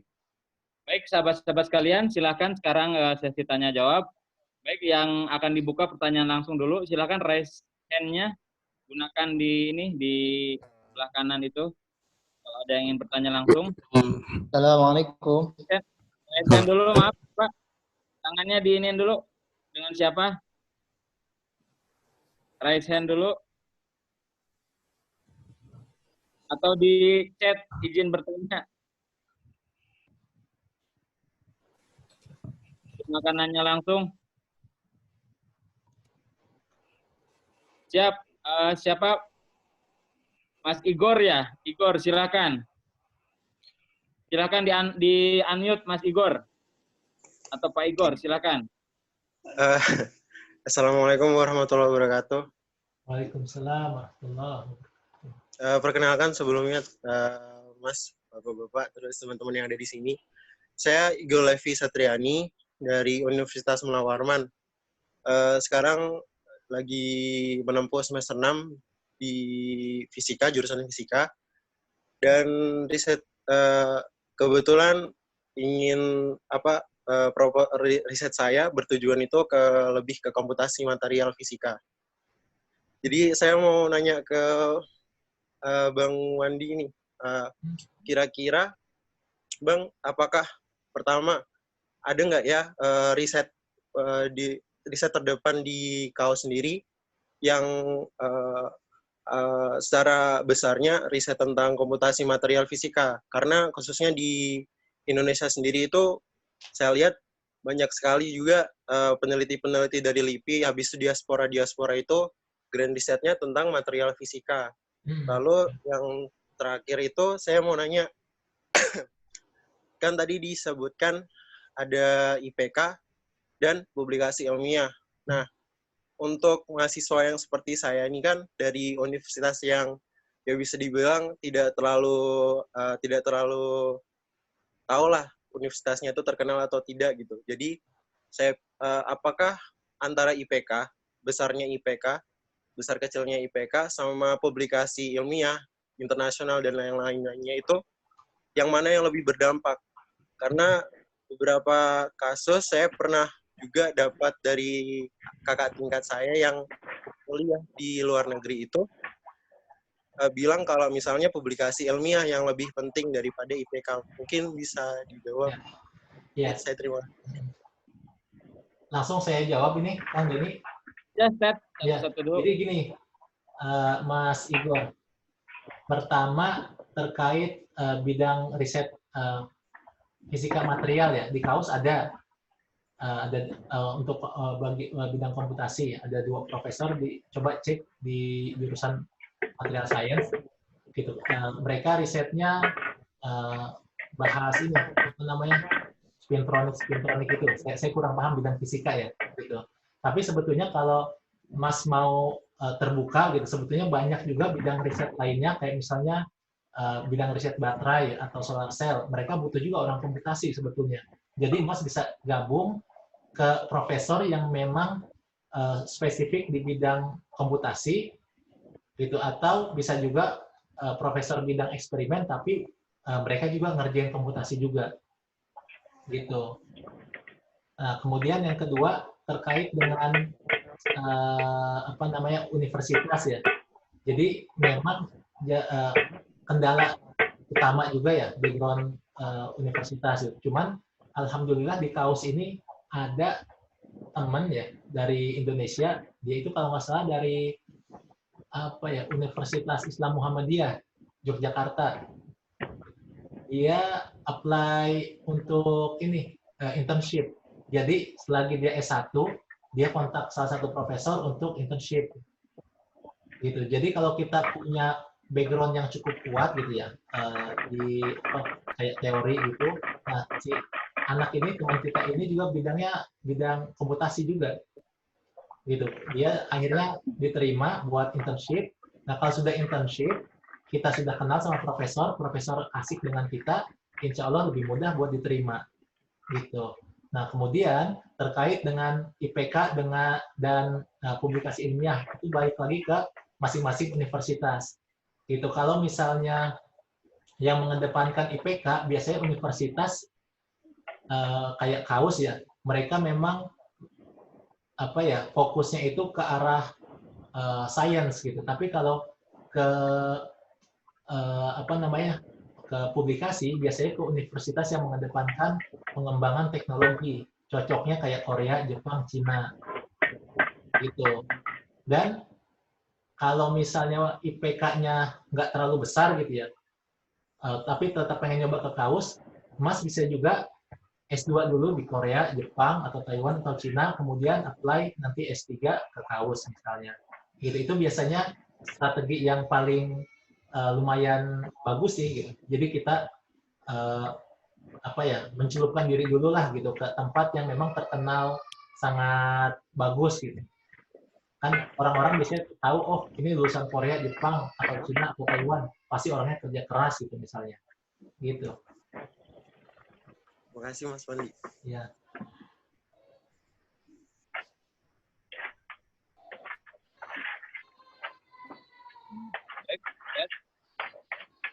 Halo?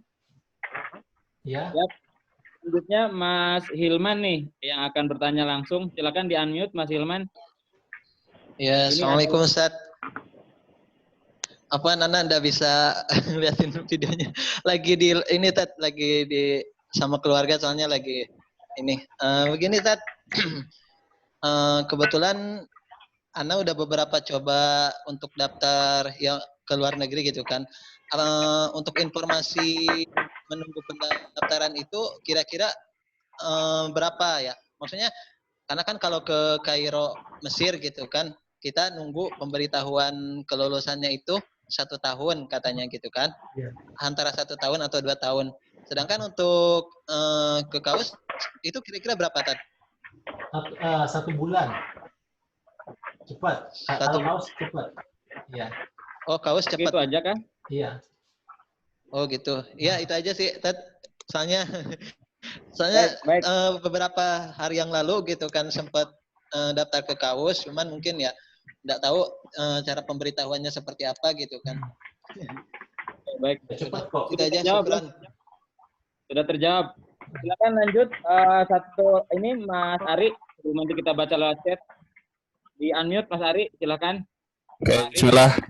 Assalamualaikum warahmatullahi wabarakatuh. Waalaikumsalam. Begini Mas Wandi, tadi saya mungkin nggak mengikuti dari awal ya, tapi memang saya tahu KAUS ini dari Paman dan cukup menarik bagi saya untuk melanjutkan ke sana. Cuma dari sekian fasilitasnya yang saya sangat concern di seleksinya sih Mas, bagaimana saya bisa masuk ke sana sih. Nah tadi disebutkan bahwa emang jumlah mahasiswa yang MS ya, yang S2 itu ini sekitar 1.000 kan Mas ya? Enggak, itu total semuanya. Ya total semuanya kan, dan termasuk tadi yang sekitar 65%-nya adalah yang dari internasional gitu kan, maksudnya Indonesia, itu masuk Indonesia kan. Nah berarti bisa dibilang sangat sedikit dan untuk yang bisa masuk ke KAUS gitu. Nah kalau berdasarkan pengalaman dari Mas Wandi nih, saya kan insya Allah saya dari ITB dan ingin lanjut ke sana untuk S2 untuk MS. Seberapa besar sih apa ya istilahnya, pendaftarnya seberapa banyak gitu, dan peluangnya itu seberapa besar sih untuk masuk? Iya. Sama ada pertanyaan lagi boleh Mas? Gimana? Ada pertanyaan lagi, satu lagi boleh Mas? Iya, gimana? Ini tentang ini kan saya di jurusan teknik geologi Mas, dan tertarik untuk lanjut di RP yang petroleum engineering. Nah, cuma kalau saya lihat kan ternyata emang petroleum itu kan dia masih luas itu kan Mas. Di petroleum ada geothermal, ada geologi ekonomi, ada migas itu, dan di sana saya nggak melihat, saya coba-coba dibuka nggak ada penjurusan yang lebih spesifik, lebih mengerucut gitu dari itu gitu Mas. Dan saya ada berapa kredit mata kuliah mungkin yang dilihat apakah itu semua diambil gitu. Sedangkan saya misalkan pengennya lebih spesifik di geothermal gitu Mas. Itu bagaimana ya? Pertama tadi tentang ini ya, untuk S2. Tadi saya sudah sampaikan Mas, jadi kalau untuk S2 aja itu sangat kompetitif dan kecil kemungkinannya buat teman-teman dari Indonesia. Jadi bagusnya daftarnya program S2, S3 gitu. Kemudian program geologi ya, petroleum engineering, ada lumayan banyak mahasiswa dari Indonesia. Itu teman-teman bisa cek di website kaustina.org, kemudian ada profil kami, itu ada banyak yang di jurusan itu, dan nanti bisa langsung tanya-tanya gitu. Kemudian untuk mata kuliahnya, itu mata kuliah ada yang wajib dan pilihan. Jadi nanti bisa dibaca di website KAUS, kurang lebih ada beberapa mata kuliah wajib dan sisanya pilihan. Gitu. Baik. Izin, ini kayaknya ada yang masuk, cuman dia namanya nggak jelas nih, dia suaranya agak distraksi nih, bisa minta di mute, Ustaz.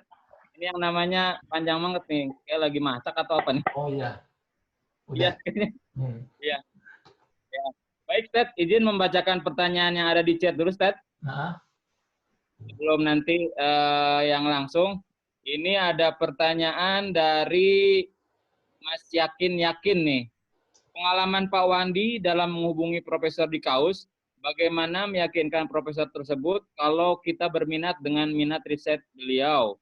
Contohnya, Pak Wandi bilang saat S2 riset soal fuel cell, dan saat S3 ini meneliti soal baterai. Gimana, Ustaz? Ya, jadi kalau trik saya ya, memang setiap bidang riset itu kan beda-beda topiknya gitu. Cuman dari segi karakterisasi itu kurang lebih sama. Jadi ada karakterisasi umum.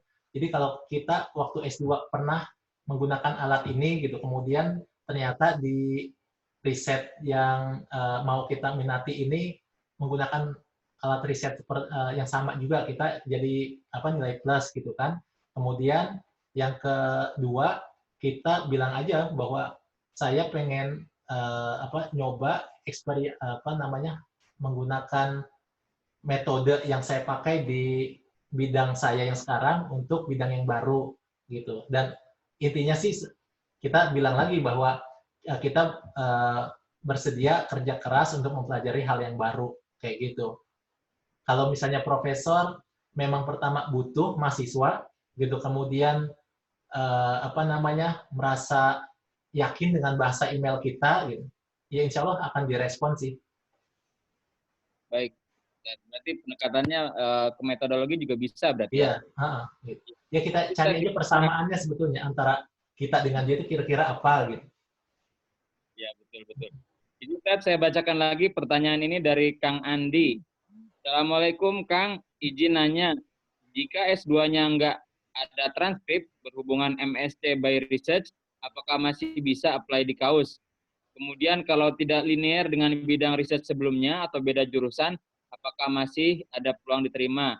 Dan kemudian kalau Petroleum Engineer Research Center pesaingnya banyak ya Kang? Hatur nuhun. Ya.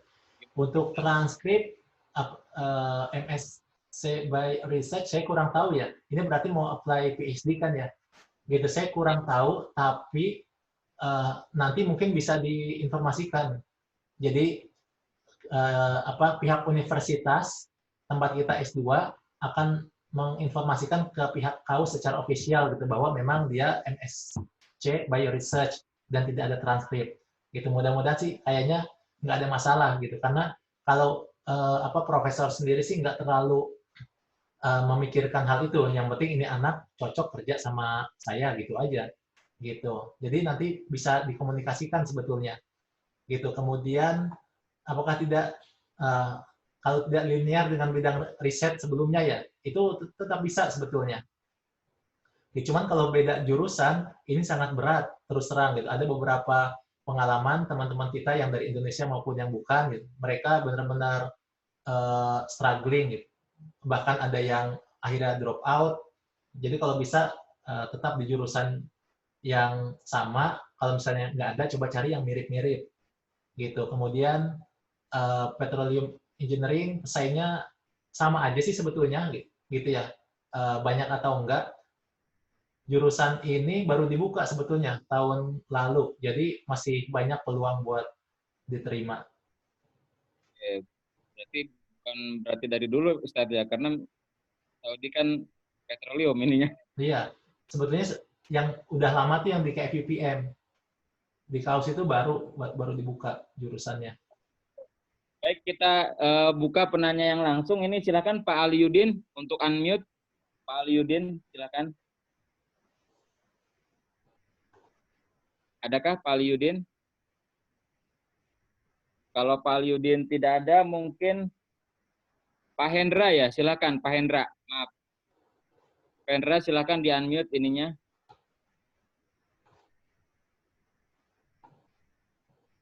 Masih hadirkah Pak Hendra?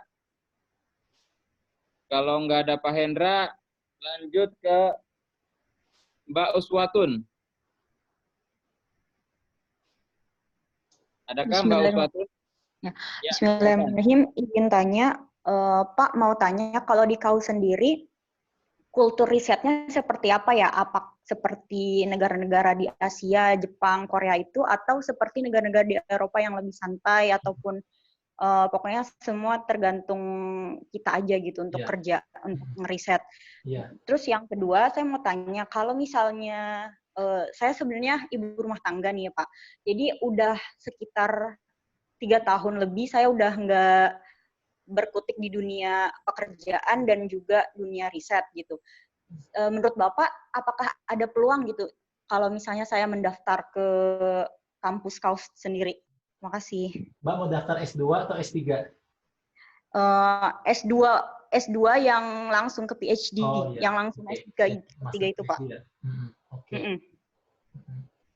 Ya, pertama tadi pertanyaan yang pertama kultur ya. Kalau kultur karena ini kan multinasional ya. Jadi balik lagi ke profesor masing-masing.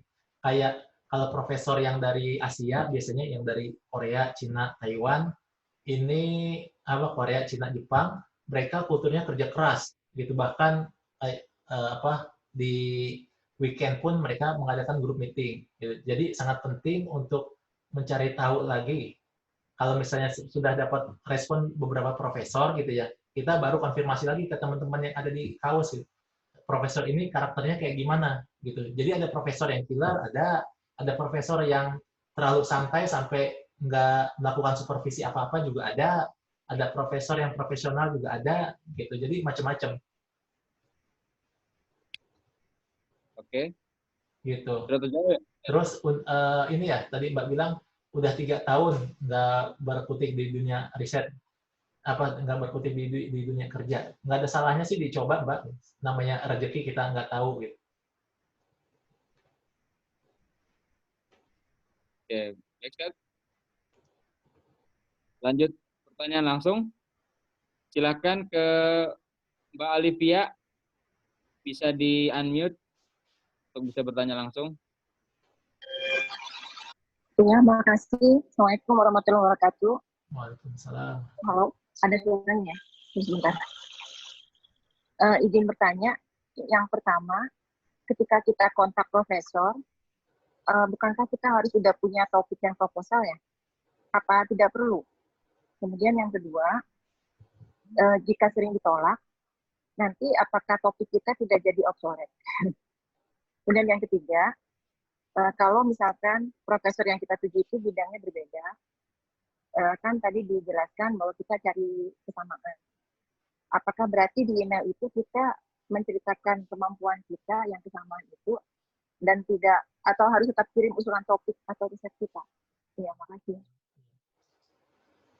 Yang mulai dari yang ketiga ya, kalau bidang risetnya beda, kita cari persamaan bidang riset kita dengan dia, kemudian kita usahakan agar sama dengan kita memberikan usulan. Misalnya kita baca aja salah satu paper si profesor yang terbaru dia, misalnya yang dipublish tahun ini atau tahun lalu gitu kan masih belum terlalu lama. Terus yang kedua cari papernya yang dia jadi corresponding authornya, jadi memang kerjaan dia langsung gitu. Kita cari persamaannya, kemudian kita bisa usulkan misalnya kita modifikasi komposisi ataukah kita usulkan material baru yang pernah kita pakai buat bidang riset kita gitu. Karena kan material ini kan sebetulnya propertiesnya kan macam-macam gitu. Kadang material A bisa dipakai untuk aplikasi baterai, bisa buat solar cell, bisa buat sensor gitu, bisa buat polimer dan sebagainya gitu. Kita bisa ngasih sudut pandang yang lain gitu. Jadi bukan berarti beda bidang riset itu terus mentok kita nggak bisa ngapa-ngapain gitu. Terus kita jangan mengusulkan bidang riset kita sendiri gitu kan, yang berbeda dengan profesor gitu, karena biasanya profesor yang udah established dia nggak mau investasi atau dia buang-buang duit buat bidang riset lain yang dia nggak ngerti gitu. Justru kita harus berusaha mendekatkan bidang kita dengan interest si profesor itu gitu. Kemudian tadi pertanyaannya lagi apa ya? Ditolak tadi, yang kedua sering ditolak. Oh iya, ini research plan ya. Bikin research plan nanti aja Mbak, ketika kita kirim email pakai CV aja. Gitu Kak. Kita attach CV kita, kalau dia respon baru kita diskusiin masalah topik riset yang kira-kira jadi interest di profesor gitu. Biar nggak buang-buang waktu juga buat kita, karena memang biasanya nggak terlalu kepake gitu. Biasanya kan profesor punya proyek sendiri, punya topik riset sendiri, nanti mereka akan ngasih tahu ke kita, baru kita mulai cari informasinya gitu. Sekali dia bisa di-mute ininya, suaranya itu kayaknya ada suara lain. Di-mute, mohon berkenan. Ustaz, saya bacakan lagi ini pertanyaan dari chat. Halo? Ya, gimana Kang? Ya, ini udah jam 2, udah 1,5 jam lebih nih, masih nggak apa-apa, Ustaz. Ini kayaknya antusias dari teman-teman luar biasa ini. Baik, Assalamualaikum. Saya ingin bertanya mengenai pendaftaran program MS atau PhD KAUS. Saat menghubungi profesor, sebaiknya mengirim CV versi pendek, resume 1 halaman, atau versi lengkapnya. Kemudian, apakah nilai GRE dapat mempengaruhi aplikasi secara signifikan? Saya memiliki GPA rendah, kurang dari 3,3, namun sudah ada banyak pengalaman riset yang berhubungan erat dengan program yang ingin di-apply. Terima kasih. Ya. Ini dari Mbak Jessica. Untuk CV yang pendek aja, karena profesor kan sebetulnya sibuk dan aplikasi yang masuk tuh banyak gitu, dan apalagi profesor menerima email dari orang yang dia nggak kenal sebelumnya, dia mungkin nggak mau buang waktu terlalu banyak kan, mendingan yang 1 halaman aja tapi langsung informatif gitu. Sama seperti email sebetulnya, email yang kita buat juga sebaiknya singkat tapi padat dan langsung ke tujuan, jadi nggak terlalu berbelit-belit gitu. Nah, kemudian masalah GRE ya sangat membantu, terus GPA rendah di bawah 3,3, sebaiknya kalau untuk MS PhD nggak ada masalah sih, insya Allah. Gitu, kalau untuk MS PhD nggak ada masalah dengan IPK segitu, 3,3. Gitu. Kemudian pengalaman riset yang berhubungan erat dengan program yang ingin di-apply, ya bagus kalau memang sudah ada pengalaman. Dan ini harus ditunjukkan. Baik, Ustadz. Ini ada pertanyaan agak panjang nih dari Mas Malik Abdul Rahim. Assalamualaikum, izin bertanya. Saya lulusan dari Universitas Negeri, tapi kurang terkenal. Dan saya merupakan angkatan pertama di jurusan. Pada saat itu, akademik dan praktikum kami sangat kurang karena keterbatasan fasilitas dan keterbatasan dosen. Sehingga walaupun IPK terbilang tinggi, tapi kenyataannya keilmuan saya kurang. Lalu pengalaman riset pun cuma seadanya, sehingga bisa dikatakan kualifikasi saya kurang. Apalagi untuk melanjutkan ke KAUS. Bahkan pekerjaan yang saat ini bisa dibilang kurang linear dengan jurusan saya. Bisa tolong diberikan tips atas kekurangan kualifikasi saya. Kalau untuk bahasa Inggris mungkin tergolong mudah karena banyak sarana untuk mengasah bahasa Inggris. Tapi kalau keilmuan dari akademik kurang, rasanya sulit untuk mengikuti pendidikan di S2. Terima kasih. Ini curhat kayaknya, Ustaz. Ini cocoknya ke negara yang fokus risetnya ke teknologi, Mas. Jadi kayak Korea, Jepang, Taiwan, Cina. Mereka pertama nggak terlalu mementingkan background keilmuan kita gitu. Yang penting ini orang mau kerja gitu aja. Yang penting mau kerja keras udah. Gitu. Rata-rata kayak gitu sih. Kalau dari pengalaman sepengetahuan saya. Gitu. Jadi kalau bisa ke negara lain dulu, terus buat S3-nya misalnya mau apply ke KAUS, insya Allah mungkin ada kesempatan. Oke. Jadi ini ngomong-ngomong, harus... mohon maaf, saya belum sholat asar ini. Gimana kalau kita batasin, Kang? Nanti kita bisa lanjutkan lagi pertanyaannya, saya jawab misalnya. Ya, paling gini, mungkin bisa langsung ini aja kali ya, soalnya ini juga udah agak larut juga nih. Kalau boleh ini, Ustaz, nanti kalau semuanya pertanyaannya bisa melalui ini aja kali ya, Japri atau apa ya? Ya, bisa. Mungkin izin bisa closing statement aja, Ustaz? Oh iya, pertama bagi teman-teman yang mau menghubungi kami ya, pelajar yang ada di KAUS, bisa cek website kaustina.org. Akan sangat bagus kalau teman-teman langsung mengalamatkan bertanya ke orang yang memang studinya di bidang yang teman-teman minatin. Jadi akan sangat akurat informasinya terkait dengan profil profesor dan sebagainya. Gitu. Kemudian termasuk detail kontak saya juga ada di website itu. Jadi semua kontak bidang riset kami ada di sana semua. Gitu. Yang kedua, yang namanya peluang beasiswa itu sangat banyak, teman-teman. Tinggal gimana kita mau berusaha mencarinya. Dan yang pasti jangan putus asa, karena orang top yang ada di dunia saat ini pun dulu pernah mengalami kegagalan dan penolakan. Gitu. Yang penting gimana kita sungguh-sungguh. Kemudian yang selanjutnya, tanamkan kembali cita-cita kita. Gitu. Kalau misalnya kita ingin memutuskan berkarir di dunia riset, apa sih cita-cita yang paling penting yang ingin kita capai gitu. Kalau cuma sekedar jalan-jalan ke luar negeri, mungkin itu cita-cita yang terlalu rendah gitu, dan mungkin akan luntur ketika kita menghadapi persoalan pada saat kuliah. Misalnya kita dapat supervisor yang nggak enak gitu, misalnya akhirnya kita menyerah gitu.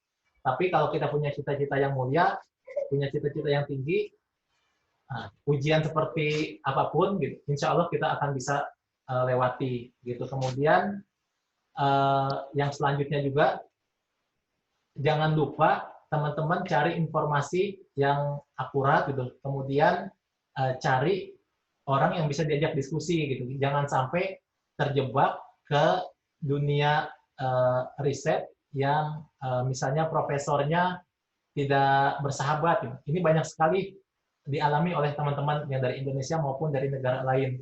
Gitu. Jadi alangkah baiknya setelah teman-teman mendapatkan respon dari profesor, kemudian teman-teman menghubungi mahasiswa di universitas tersebut untuk mencari tahu tentang profil profesor itu.